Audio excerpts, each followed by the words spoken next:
Karen refuses help to autistic boy, then learns his dad owns the mall.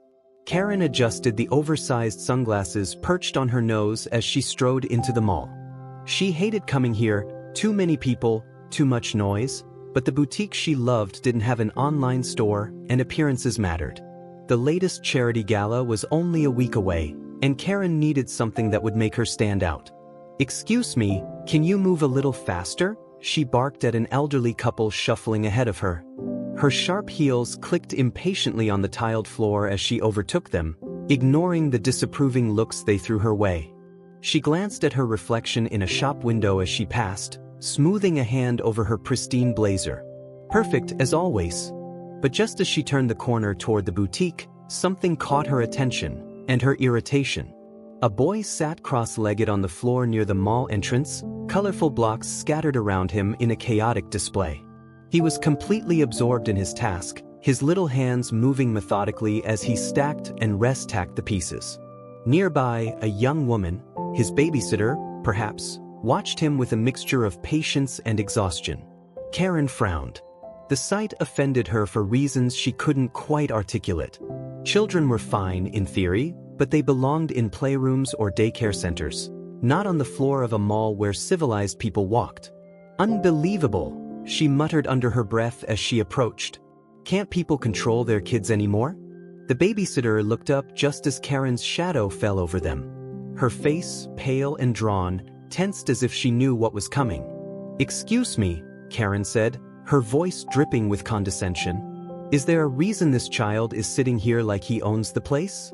Some of us have places to be." The babysitter's cheeks flushed. "I'm sorry," she said quickly. "Liam needs a few minutes to calm down. He doesn't like—" "Calm down?"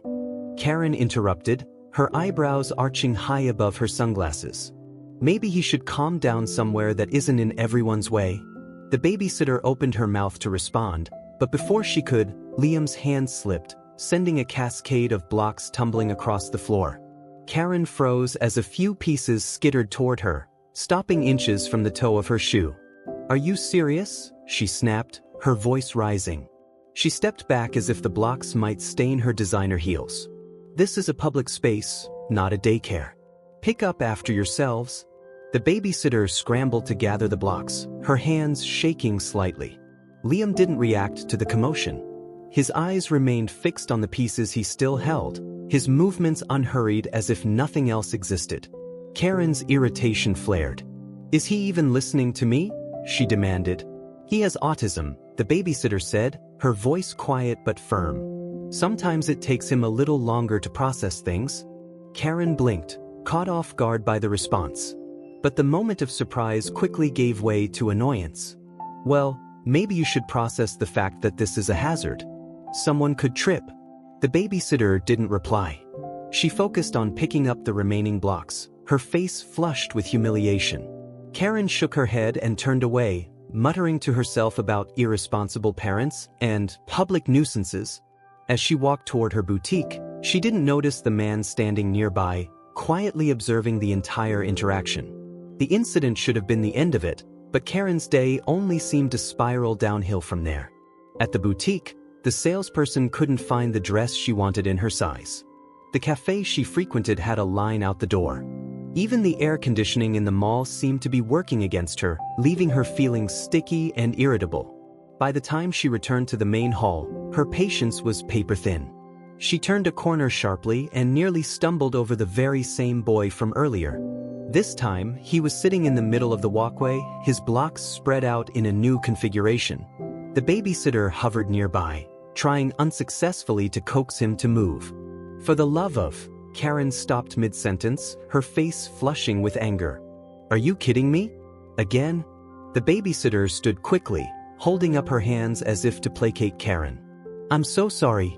He's just—" "No," Karen snapped, her voice cold. "This is ridiculous. Someone needs to teach this child some discipline." The babysitter's face fell, but before she could respond, another voice cut through the tension. "That's enough." Karen turned, startled, to find a tall man standing a few feet away. He wore a simple but well-tailored suit, and his sharp eyes fixed on her with quiet disapproval. There was an air of authority about him, the kind that made Karen instinctively straighten her posture. "Excuse me," she said, her tone defensive. "You've made your point," the man said calmly.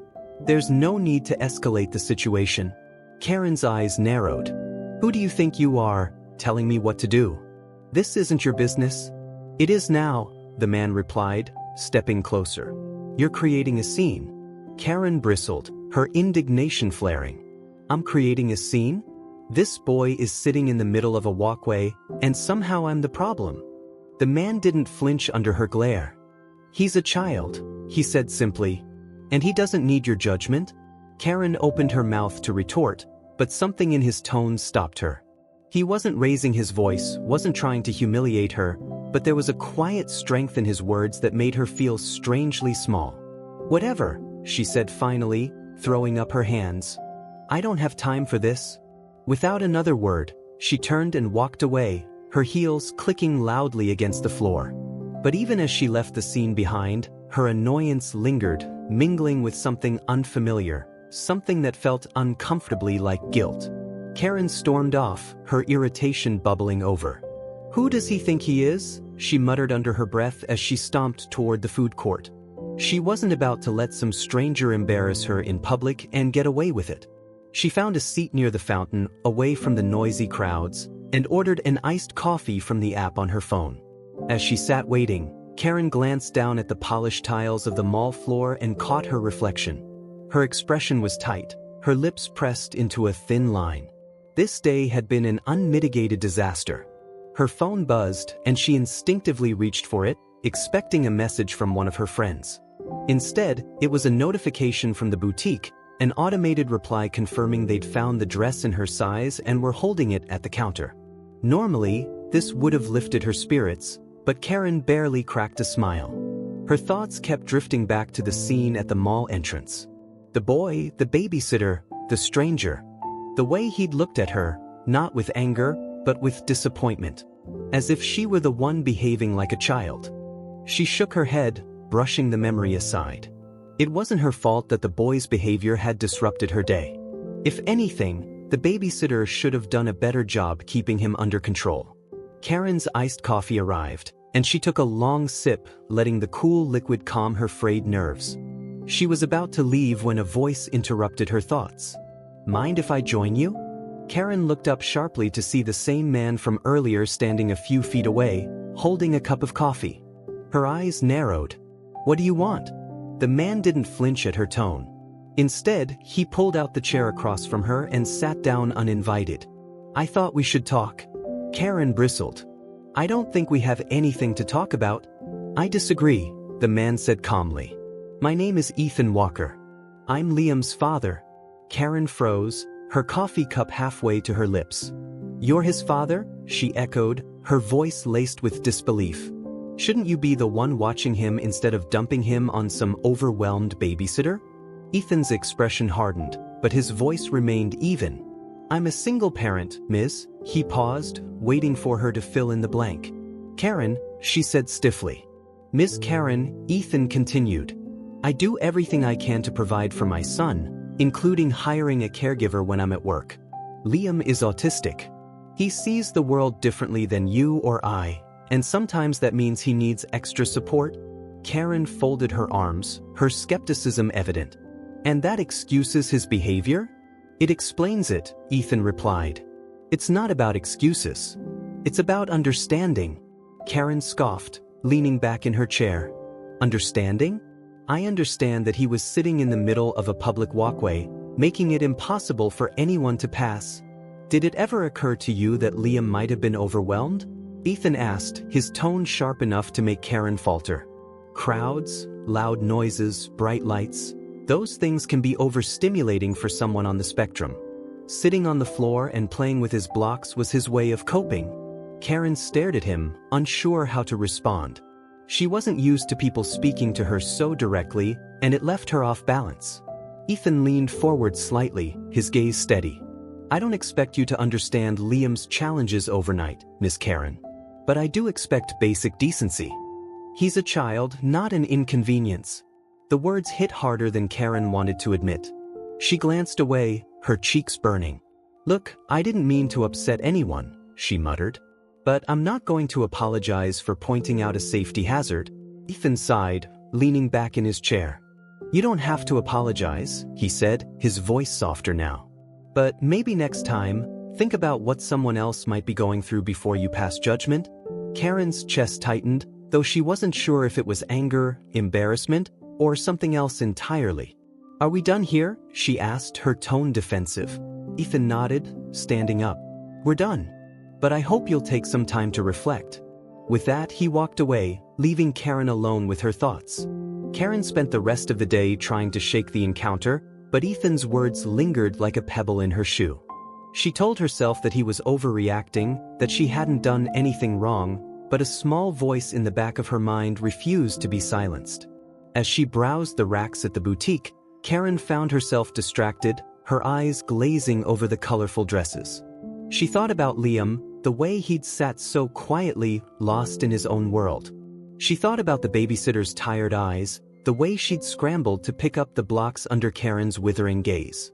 And she thought about Ethan, his calm demeanor, his unwavering defense of his son.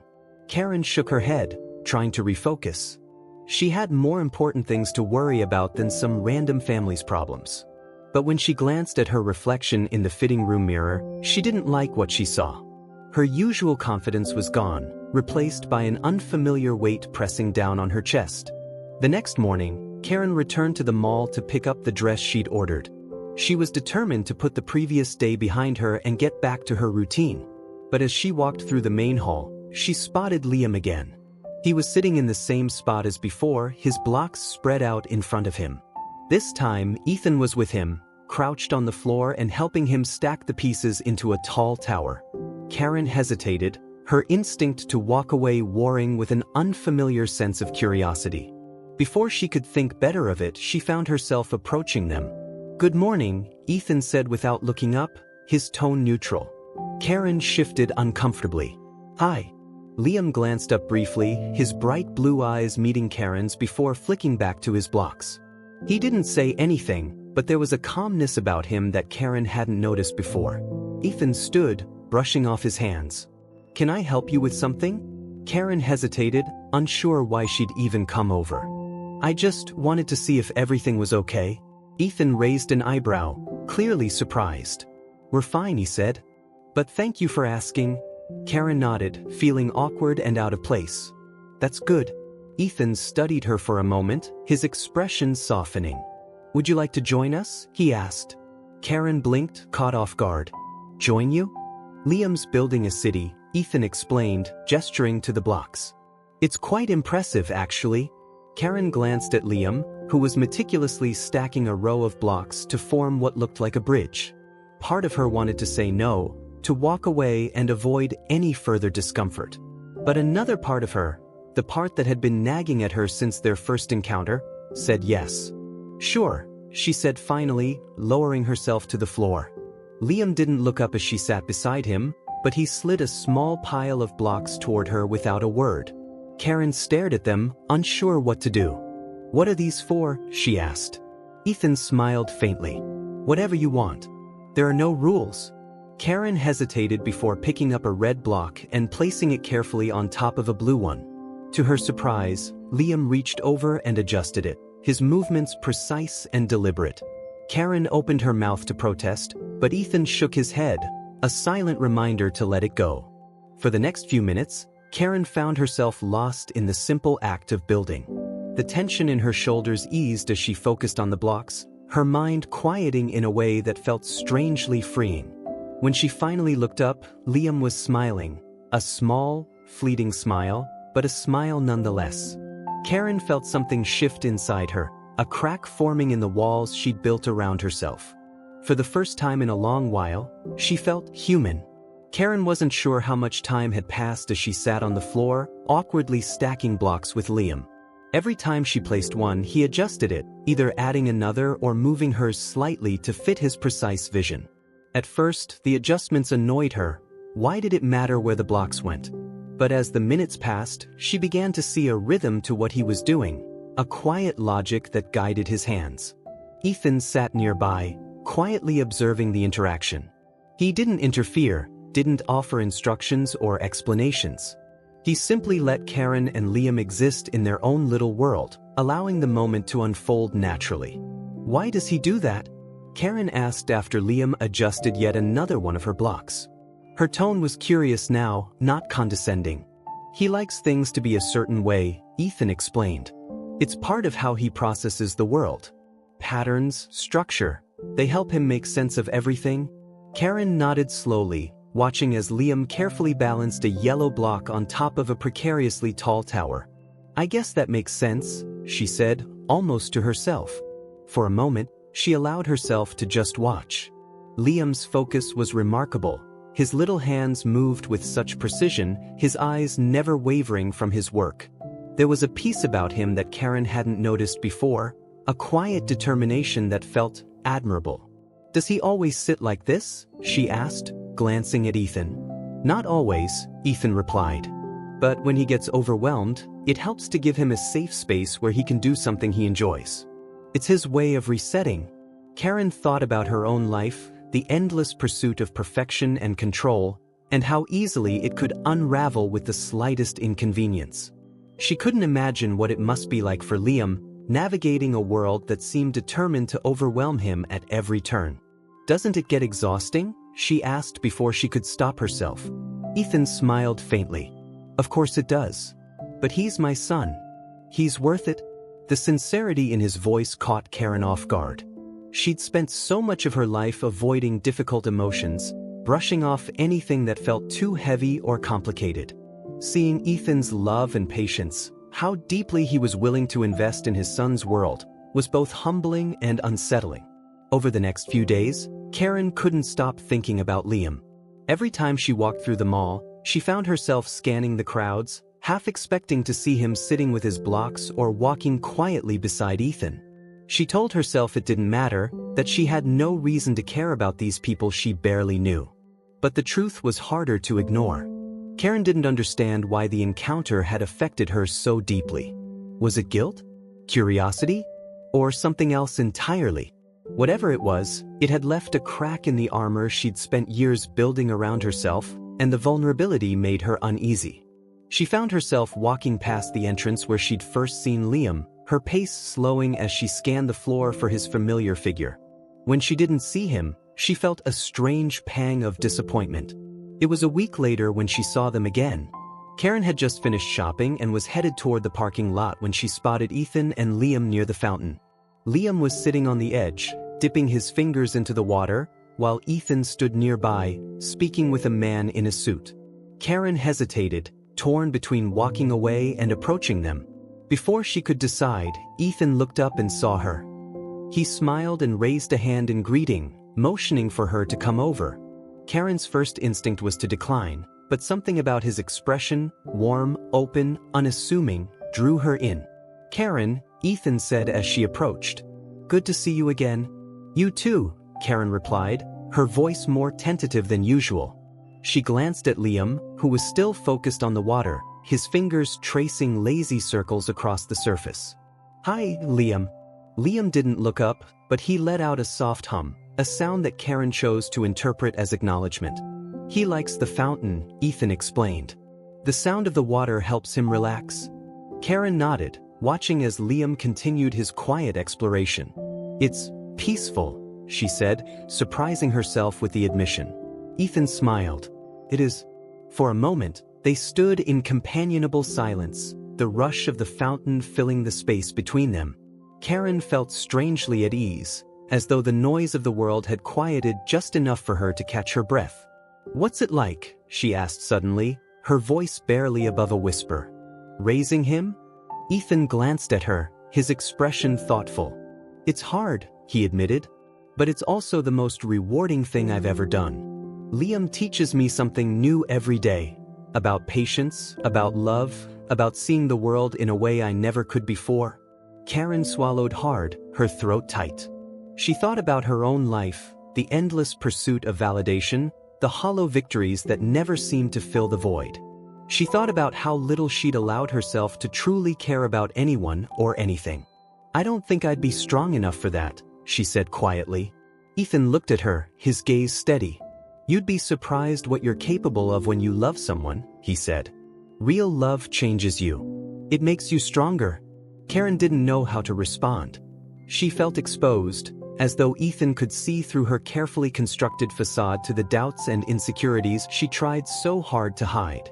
Before she could say anything, Liam stood up and tugged on Ethan's sleeve.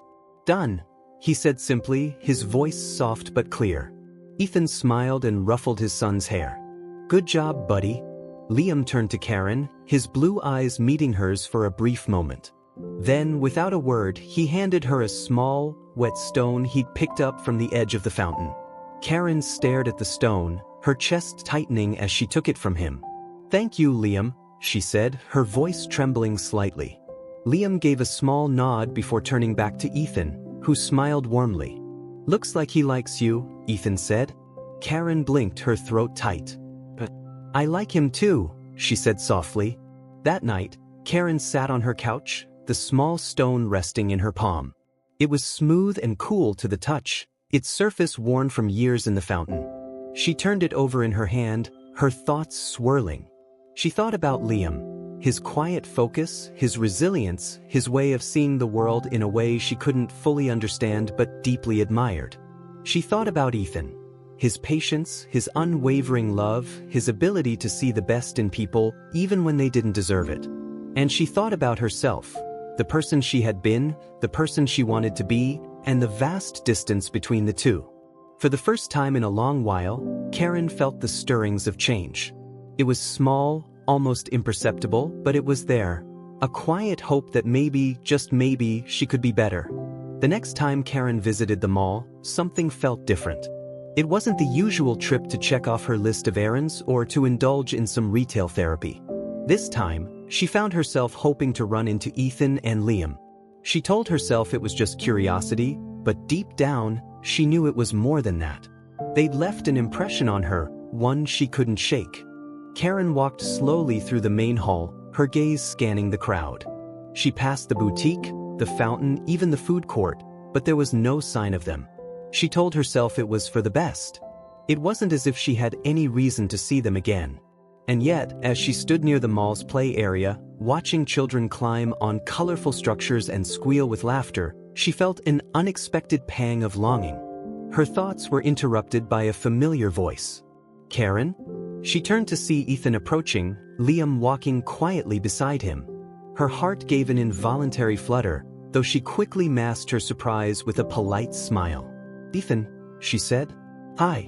Liam glanced up at her briefly before returning his attention to the small toy car in his hands.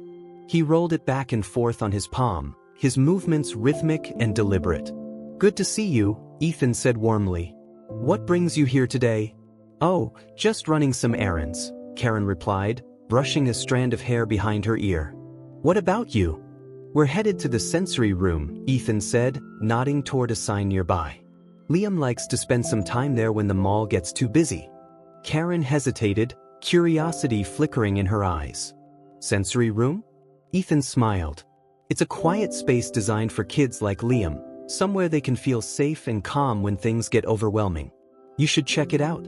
Karen glanced at Liam, who was now gently rolling the toy car along the edge of a bench. Part of her wanted to make an excuse and walk away, to avoid any further discomfort. But another part of her, the part that had been growing louder since she met them, felt compelled to say yes. Can I come with you? She asked before she could second-guess herself. Ethan looked surprised, but he quickly nodded. Of course. I think Liam would like that. The sensory room was tucked away in a quiet corner of the mall, its entrance marked by a simple sign with calming colors. Inside, the atmosphere was completely different from the bustling chaos of the mall. The lights were dim, the walls painted in soothing pastels. Soft music played in the background, and various sensory toys and tools were neatly arranged on shelves. Liam immediately gravitated toward a bin filled with squishy stress balls, selecting a bright green one and squeezing it with both hands. Karen watched him, her curiosity growing. This is amazing, she said quietly, glancing around the room. I had no idea places like this existed. They're not as common as they should be, Ethan admitted. But more malls and public spaces are starting to include them. It makes a huge difference for kids like Liam. Karen nodded, her gaze lingering on Liam as he explored the room. He seems happy here. He is, Ethan said, his voice soft. It's one of the few places where he can truly relax. Karen felt a lump form in her throat, though she wasn't sure why. She thought about how quick she'd been to judge Liam the first time she saw him, how little she'd understood about his world. Standing here now, surrounded by the gentle hum of the sensory room, she felt a pang of regret for the way she'd treated him. I didn't know, she said quietly, almost to herself. Ethan looked at her, his expression kind. Most people don't. But you're here now. That means something. Karen met his gaze, her chest tightening. I'm trying, she said softly. I don't know where to start. Ethan smiled. You've already started. Over the next few weeks, Karen found herself drawn to the mall more often than usual. She told herself it was coincidence, but the truth was impossible to ignore.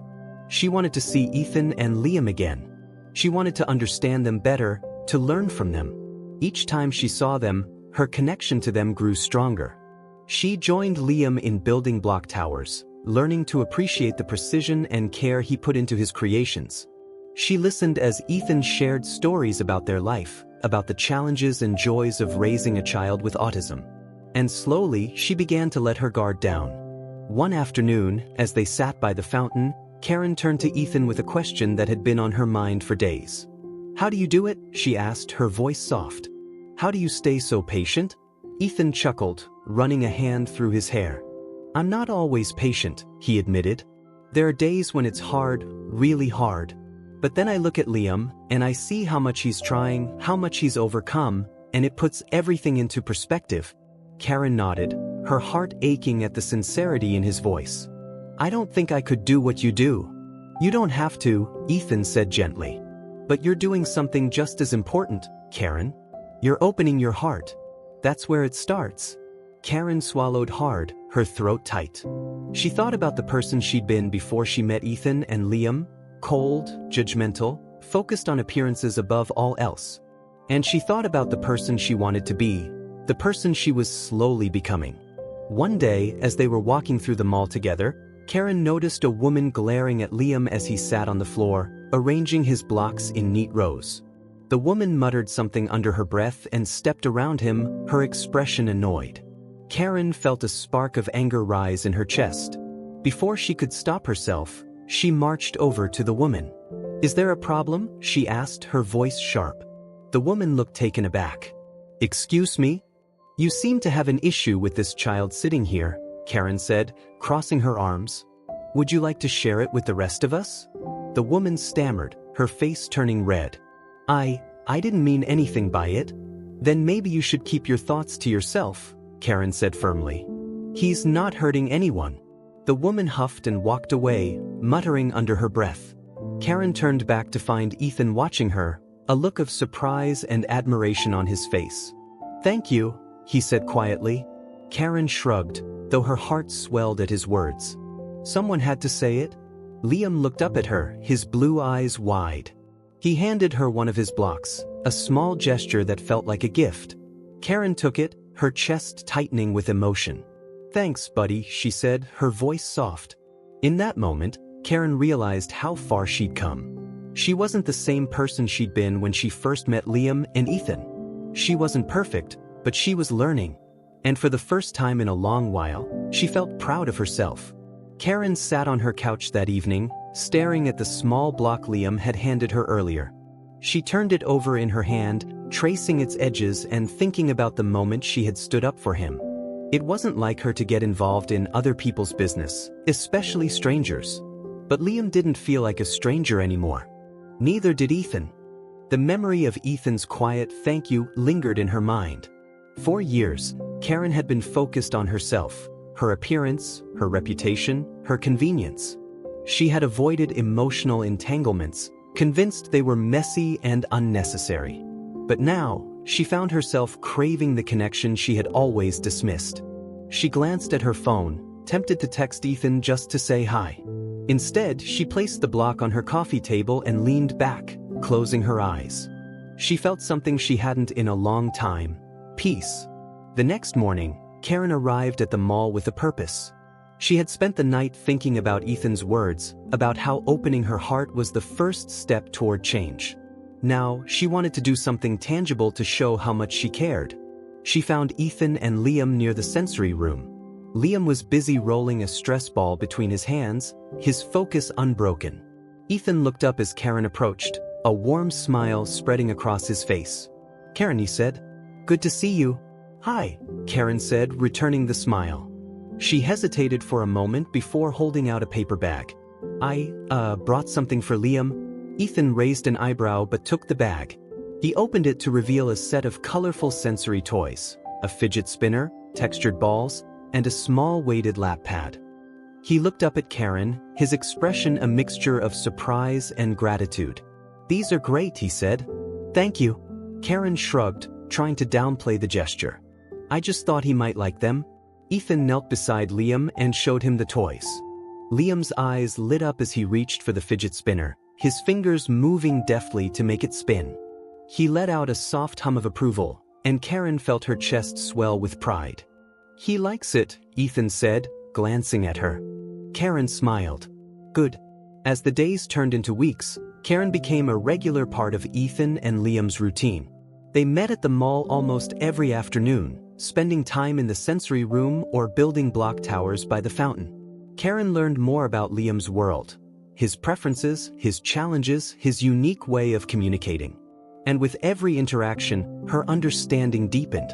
One afternoon, as they sat in the sensory room, Karen turned to Ethan with a question that had been on her mind. "Do you ever feel overwhelmed?" she asked, her voice hesitant. "Like it's too much to handle?" Ethan nodded, his expression thoughtful. "All the time," he admitted. "There are days when I feel like I'm failing, like I'm not doing enough for Liam. But then I see him smile, or I hear him laugh, and it reminds me why I keep going." Karen studied him, admiration flickering in her eyes. "You're a good dad," she said softly. Ethan smiled, his gaze steady. "Thank you." Karen hesitated before speaking again. "I've been thinking about what you said, about opening my heart. I don't think I've ever really done that before." "It's not easy," Ethan said. "But it's worth it." Karen nodded, her throat tightening. She thought about the person she had been before she met Ethan and Liam, the cold, self-absorbed woman who had dismissed a little boy's needs without a second thought.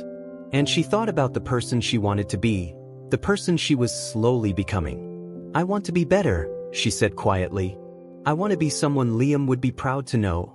Ethan reached over and placed a hand on hers, his touch warm and reassuring. "You already are." Karen's transformation didn't go unnoticed. The mall staff, who had once whispered about her behind her back, now greeted her with genuine smiles.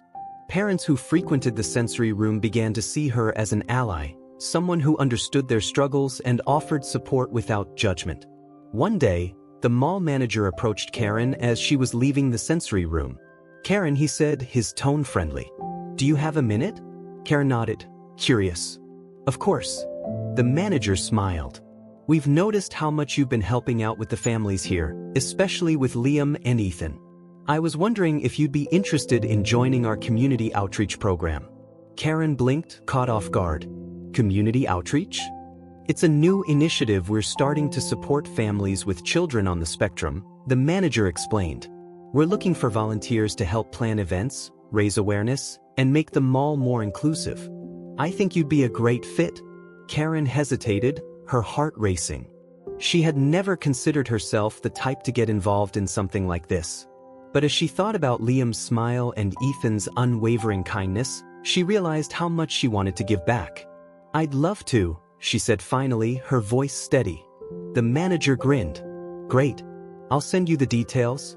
As Karen walked away, she felt a sense of purpose she hadn't experienced in years.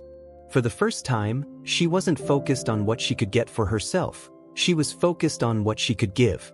A few weeks later, Karen stood in the mall's main hall, surrounded by families and children. The community outreach program's first event was in full swing, complete with sensory-friendly activities, informational booths, and a quiet zone for kids who needed a break. Karen had spent hours helping to organize the event, and seeing it come to life filled her with pride. Ethan and Liam arrived just as the event was starting. Liam's eyes lit up as he spotted the activity stations, and he immediately gravitated toward a table filled with building blocks. Ethan followed, his expression warm as he greeted Karen. "This is amazing," he said. "You've done a great job." Karen smiled, her cheeks flushing. "Thanks. I just wanted to create a space where kids like Liam could feel welcome." Ethan reached over and squeezed her hand. "You've done more than that. You've made a difference." Karen felt a lump form in her throat as she watched Liam happily stacking blocks with a group of kids. This was what it was all about, creating a world where everyone felt seen and valued. As the event wound down, Karen found herself sitting by the fountain with Ethan and Liam. Liam was playing with one of the new sensory toys Karen had given him, his focus as intense as ever. Ethan leaned back, his arm resting casually on the edge of the bench. "You've changed, Karen," he said, his voice soft. "I can see it." Karen looked at him, her heart full. "I think I finally figured out what matters," she said. "It's not about appearances or status. It's about people, about making connections and doing something meaningful." Ethan smiled, his gaze steady. "Liam and I are lucky to have you in our lives." Karen's eyes misted as she reached over to brush a strand of hair from Liam's face. "I'm the lucky one," she said softly. In that moment, Karen felt a sense of peace she hadn't known was possible. She had spent so much of her life chasing things that didn't matter, only to discover that what she truly needed had been right in front of her all along. The mall was quieter now, the families and children from the event slowly trickling out. Karen stood near the sensory room entrance, watching as the last few kids played with their blocks and toys. The event had been a resounding success. Parents had stopped to thank her, staff had praised her efforts, and most importantly, the children had enjoyed a day free of judgment or stress. But Karen wasn't thinking about the accolades. Her gaze was fixed on Liam, who sat cross-legged on the floor, carefully building a new tower. Ethan was beside him, handing him blocks one at a time, their movements in perfect harmony. Karen felt a lump rise in her throat. For years, she had believed that success was measured by outward appearances, by designer clothes, polished perfection, and approval from people who didn't really matter. But here, in this quiet moment, she saw a different kind of success, a father's love, a child's joy, and the quiet satisfaction of having made a difference. "Karen?"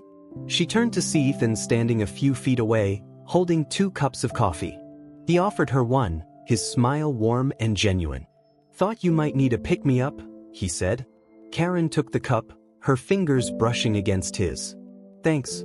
They sat together on a nearby bench, watching as Liam continued to build. The silence between them was comfortable, filled with unspoken understanding. "You've done something amazing here," Ethan said after a while, his voice soft. "Not just the event, but everything. You've made this place better. For Liam, for so many kids." Karen looked down at her coffee, her cheeks flushing. "I just wanted to help," she said. "After everything I've learned, it felt like the right thing to do." Ethan smiled. "You've done more than help. You've shown people what it means to care." Karen felt her chest tighten, a mix of pride and humility washing over her. She glanced at Liam, who was now smiling as he placed the final block on his tower. "He's incredible," she said softly. "I didn't see it at first, but now. I can't imagine not seeing it." Ethan nodded, his expression thoughtful. "You've changed, Karen. I've seen it in the way you look at him, the way you step in to defend him. It's like you've found something you didn't even know you were missing." Karen met his gaze, her heart racing. "I think I have," she admitted. "I've spent so much of my life chasing things that didn't matter, trying to prove myself to people who didn't care. But with Liam, with you, it's different. It's real." Ethan reached over and took her hand, his touch steady and reassuring. "You've made a difference in our lives, Karen," he said. "And I'm glad you're part of it."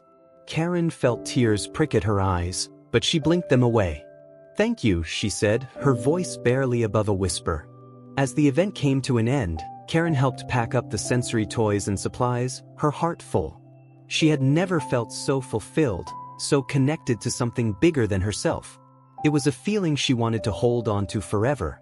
Liam approached her as she was placing a box of blocks into a cart. He held out one of the blocks, a bright yellow piece with a slightly worn edge. "For you," he said softly, his voice clear and deliberate. Karen knelt to his level, her eyes misting as she took the block. "Thank you, Liam," she said, her voice trembling. "I'll treasure it." Liam nodded and turned back to Ethan, who was watching the interaction with a smile. "Ready to go, buddy?" Ethan asked. Liam nodded again, taking his father's hand. Karen stood, holding the block tightly in her palm. She watched as Ethan and Liam walked toward the exit, their figures silhouetted against the fading light. "Karen?" Ethan called over his shoulder. She looked up, surprised. "Yeah. Dinner tomorrow?" he asked, his tone casual but hopeful. Karen's heart skipped a beat. She nodded, a smile spreading across her face. "I'd like that." Ethan grinned, and together, he and Liam disappeared into the evening. That night, Karen placed the yellow block on her nightstand beside the one Liam had given her weeks ago. She stared at the two pieces, her heart swelling with gratitude. For the first time in years, she felt like she was exactly where she was meant to be. Weeks turned into months, and Karen's life continued to transform. She became a key part of the mall's community outreach program, organizing events, connecting with families, and advocating for sensory-friendly spaces. Her work brought her closer to Ethan and Liam, and their bond grew stronger with each passing day. Karen no longer cared about appearances or status. Her priorities had shifted, and with them, her sense of self. She found joy in the simple things: Liam's laughter, Ethan's quiet strength, the smiles of children who felt seen and valued. One evening, as Karen sat at the dinner table with Ethan and Liam, she looked around the room and felt a warmth she hadn't known was possible. This was her family, imperfect, unconventional, but real. And it was more than she had ever dared to hope for. Ethan reached over and took her hand, his eyes filled with love. "You've changed our lives, Karen," he said softly. "And I hope you know how much you mean to us." Karen squeezed his hand, her heart overflowing. "You've changed mine too," she said. "And I'm so grateful." Liam looked up from his plate, his blue eyes shining. "Happy," he said simply, his voice clear and sure. Karen felt tears spill down her cheeks, but she didn't wipe them away. She smiled, her heart full. "Me too, Liam," she said. "Me too." As the days turned into years, Karen continued to grow and evolve. She became an advocate for children on the spectrum, using her voice and resources to create change. But more than that, she became a mother figure to Liam and a partner to Ethan, a role she embraced with her whole heart. Karen's journey wasn't perfect, and there were still moments of doubt and struggle. But she had learned the power of love, the importance of understanding, and the beauty of opening her heart. And with every step she took, she carried the lessons Liam had taught her, lessons of patience, kindness, and seeing the world through different eyes. In the end, Karen discovered that true happiness wasn't found in perfection or appearances. It was found in connection, in love, and in the quiet, simple moments that made life worth living. And as she sat with Ethan and Liam, their laughter filling the room, Karen knew she had finally found her place.